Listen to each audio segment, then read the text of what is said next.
नमस्कार। आज हम एक ऐसी दुनिया में चलने वाले हैं जहां नृत्य सिर्फ कला नहीं बल्कि एक प्रार्थना है, एक कहानी है। हम बात कर रहे हैं मणिपुर के नृत्यों की, एक ऐसी पवित्र लय की जो पूरे ब्रह्मांड की धड़कन को अपने अंदर समेटे हुए है। तो इस सफर की शुरुआत एक बहुत ही खास शब्द से करते हैं। शब्द है जागोई। अब देखिए, मणिपुरी भाषा में जागोई का मतलब सिर्फ डांस या नृत्य नहीं है। नहीं, ये उससे कहीं ज्यादा गहरा है। ये एक पूरी फिलॉसफी है, एक पूरा दर्शन है। ये कहता है कि जैसे सूरज, चांद, सितारे सब एक गोल दायरे में घूम रहे हैं, है ना? बस नृत्य उसी दैवीय घुमाव की एक नकल है। और ये बात तो और भी कमाल की है। मणिपुरी मान्यताओं के हिसाब से इस दुनिया को बनाया ही नृत्य से गया था।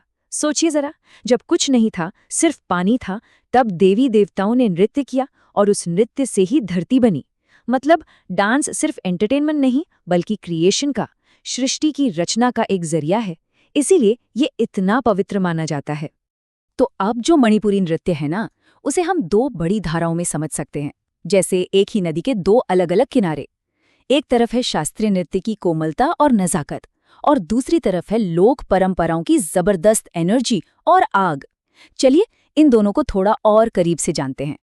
और इन्हीं दो धाराओं में दो शैलियां हमेशा दिखती हैं। एक है लास्य और दूसरा है तांडव। लास्य मतलब एकदम कोमल, सुंदर, स्त्री सुलभ गतियां, जैसे राधा और गोपियों का प्रेम से भरा नृत्य। वहीं दूसरी तरफ तांडव है, जिसमें शक्ति है, जबरदस्त ऊर्जा है, मर्दाना अंदाज है। ये कृष्ण की शक्ति को दिखाता है। तो एक तरफ नरमी, दूसरी तरफ जोश। तो चलिए अब मणिपुरी नृत्य की सबसे मशहूर और खूबसूरत पेशकश रास लीला की दुनिया में उतरते हैं। ये दिव्य प्रेम का नृत्य है। देखिए, रास लीला सिर्फ एक डांस नहीं है, ये एक गहरी आध्यात्मिक, आप कह सकते हैं, एक अनुभव है। ये भारत के 8 सबसे बड़े शास्त्रीय नृत्यों में से एक गिना जाता है और इसका पूरा का पूरा केंद्र बिंदु है राधा और कृष्ण का शाश्वत प्रेम, जिसे एक नृत्य नाटिका के रूप में दिखाया जाता है। तो रास लीला को बाकी डांस फॉर्म से अलग क्या बनाता है?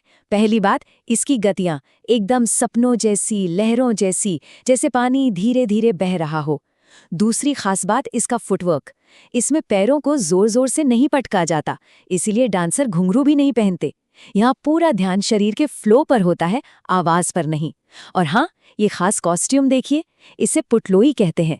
ये जो गोल और सख्त स्कर्ट है, इसे पहनकर ऐसा लगता है मानो डांसर जमीन पर तैर रही हैं।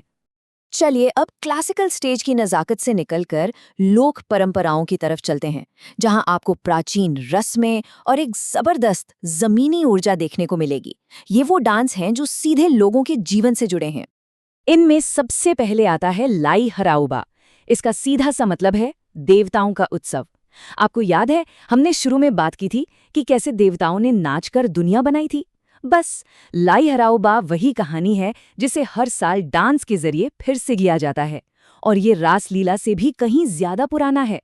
ये एक ऐसा अनुष्ठान है जो लोगों को उनकी जड़ों से जोड़ता है। तो ये होता कैसे है? बहुत ही दिलचस्प प्रक्रिया है। सबसे पहले जो पुजारी पुजारिने होते हैं, यानी माइबा और माइबी, वो पानी से देवताओं की आत्मा को बुलाते हैं। इसके बाद डांस के जरिए वो पूरी कहानी दिखाते हैं, कैसे ब्रह्मांड बना, कैसे धरती पर जीवन आया, और आखिर में पूरा का पूरा गांव, पूरा समुदाय अपने पूर्वज देवताओं को सम्मान देने के लिए इस उत्सव में एक साथ नाचता है।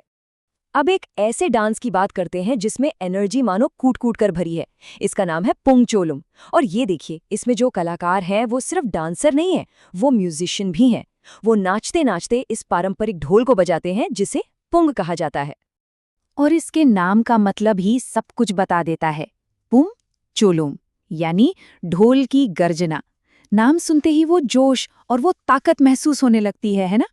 तो पुंग चोलुम की खासियत क्या है? सबसे पहली बात, डांसर ही ढोलकिया है, मतलब नाचने वाला ही संगीत बना रहा है। दूसरी बात, इसमें जबरदस्त एक्रोबैटिक्स, ऊंची ऊंची छलांगे और तेज घुमाव होते हैं। कभी इसकी लय एकदम धीमी हो जाती है और कभी तूफान की तरह तेज। इसे तो मणिपुरी संकीर्तन संगीत की आत्मा कहते हैं। और अक्सर रासलीला शुरू होने से ठीक पहले माहौल को ऊर्जा से भरने के लिए इसे परफॉर्म किया जाता है। एक बात समझनी बहुत जरूरी है, ये जो सारे नृत्य हैं ये सिर्फ म्यूजियम में रखने वाली पुरानी चीजें नहीं हैं। नहीं, ये आज भी मणिपुर की पहचान का एक जीता जागता धड़कता हुआ हिस्सा है। ये बात बिल्कुल सही है। मणिपुर में डांस बस एक आर्ट फॉर्म नहीं है, ये तो जिंदगी का एक जरूरी हिस्सा है। अपने आप को एक्सप्रेस करने का, अपनी बात कहने का एक तरीका है। तो आखिर ये सब इतना जरूरी क्यों है? क्योंकि ये सिर्फ मनोरंजन नहीं है, ये पूजा का एक तरीका है, भगवान से जुड़ने का रास्ता है। ये शादी ब्याह से लेकर त्योहारों तक हर मौके का एक अटूट हिस्सा है। और सबसे बड़ी बात, ये नृत्य ही तो हैं जो कहानियों को, विश्वासों को और मणिपुर की हजारों साल पुरानी विरासत को एक पीढ़ी से दूसरी पीढ़ी तक जिंदा रखते हैं। तो अंत में बस एक सवाल छोड़ जाते हैं। अगर कहते हैं कि किसी भी कल्चर की आत्मा उसके डांस में झलकती है, तो मणिपुर की ये पवित्र लय हमें इंसानियत और अध्यात्म के गहरे रिश्ते के बारे में क्या सिखाती है, जरा सोचिएगा।